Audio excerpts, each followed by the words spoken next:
आज हमनी बात करे सन अपने के स्ट्राइक के बारे में। स्ट्राइक कथी होला? जो हमनी स्ट्राइक के बात करे सबसे पहले लिखले बाटे स्ट्राइक। स्ट्राइक के मतलब कथी बाटे? We live in industrial area कह के लिखल बाटे। हमनी जे जहाँ रहेले तो कथी बाटे? अपने के इंडस्ट्रियल एरिया बाटे, अपने के कल कारखाना के मतलब एरिया कह के बाटे, कह के लिखल बाटे। Today we find a large number of people who work in factory and other place of trade industry and business. अभी बहुते आदमी ऐसा भी हो गल बाटे कि कल कारखाना में, अपने के बड़का फैक्ट्री में, इंडस्ट्री सब में काम करेला कह के लिखल बाटे, बिजनेस सब में।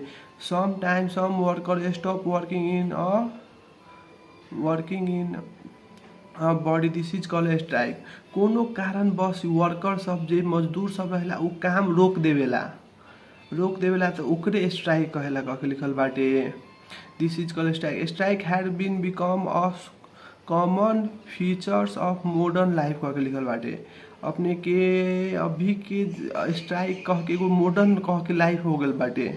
नाउ day the worker are organized into the union. The union issue call their members to strike. We get frequency report strike in the newspaper कह के लिखल बाटे। अभी की भेल जे वर्कर सब बाटे ओकर की होला? सबसे पहले एगो संगठन बनेला। संगठन कह के एगो यूनियन कह के एगो अथी पार्टी बैठेला, यूनियन पार्टी कह के होला। यूनियन कह के ओइ यूनियन में एक जना लीडर रहेला, ओकरा से जना अपन गुनासो, अपन गलती सब कथी न होता, कौन काम नहीं होता, सब कह के कहेला सन कह के लिखल। There are many causes of strike. The worker have got get some rights and some employ delayed their rights कह के लिखल बाटे। अपने के वर्कर सब बाटे, उ वर्कर के स्ट्राइक के बहुत कारण बाटे।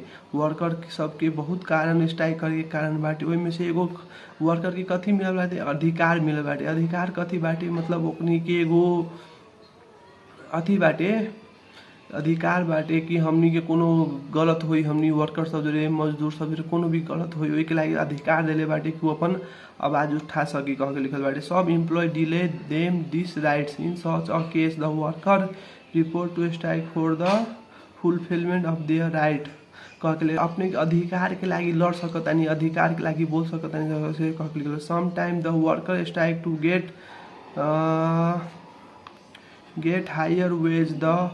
The rise in price compel them to demand rights wage. Sometimes the worker go to the strike for better working condition कह के लिखल बाटे। ई वर्कर स्ट्राइक काहे करला कि ओकर मेन कारण बाटे कि अपने के काम में अपने के एकदम सहज होके चाहिए, काम एकदम हार्ड न होके चाहिए, काम में एकदम लेट न होके चाहिए कह के वर्कर सबके डिमांड रहेला कह के लिखल बाटे। There are many other causes of strike. In short the worker strike to get some give range of remove कह के लिखल बाटे। वर्कर स्ट्राइक कथी करला? कल अपना फायदा के लागि स्ट्राइक करला, आंदोलन जे करला, बंद करेला कोनो भी स्ट्राइक मजदूर सब अपन फायदा के लागि करला।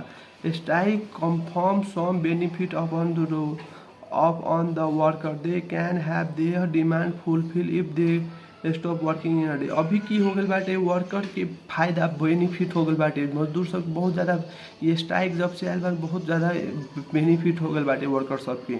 वो अपन डिमांड फुलफिल करावे के लागि वो कामे रोक देला। काम रोक देला तो कल कारखाना के मालिक सबके बहुत दिक्कत होला।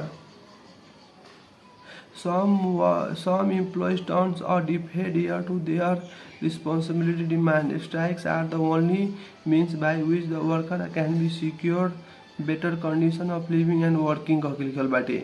स्ट्राइक के बाटे जे अपने के मजदूर सबके निमन एगो कंडीशन कह के अवस्था, काम करे के अवस्था, एगो निमन लाइफ स्टाइल कह के देवेला कह के स्ट्राइक करी तभी मिली कह के लिखल बाटे। Strike have some disadvantage to the worker are put to great difficulties. They do not get wages during the period of the strike. एमे बेफायदा भी बाटे। स्ट्राइक जे आंदोलन करला सन मजदूर सब, ओकर बेफायदा कथी के बाटे कि कई जई दिन वो अपने के काम रोकी ओ इतना दिन को पैसा ना मिली तो मजदूर सब के घाटा बाटे।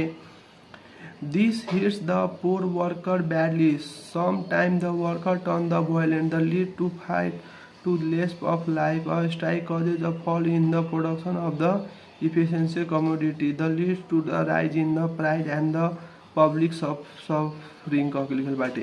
की होला कि वर्कर सब काम रोक देला, ऐसे की होला कि प्राइस बढ़ेला, सामान सबके जे ट्रेड होला वो प्राइस बढ़ला, काम रोकेला तो डिमांड तो अपन सब दिन रहेला ज़्यादातर। और 2-4 दिन 1 हफ्ता तक काम रोक दी की होला कि उ दाम बढ़ जाला सामान सबके, ओहो में बहुत ही ज़्यादा अपने के कथी बाटे घाटा लागी कह के। ताहिके बाद कथी लिखले बाटे, now day student also go to the strike. अभी की हो गल बाटे अपने के विद्यार्थियों सब स्ट्राइक करेला, एहन हो गल बाटे विद्यार्थी यूनियन सब भी स्ट्राइक करेला।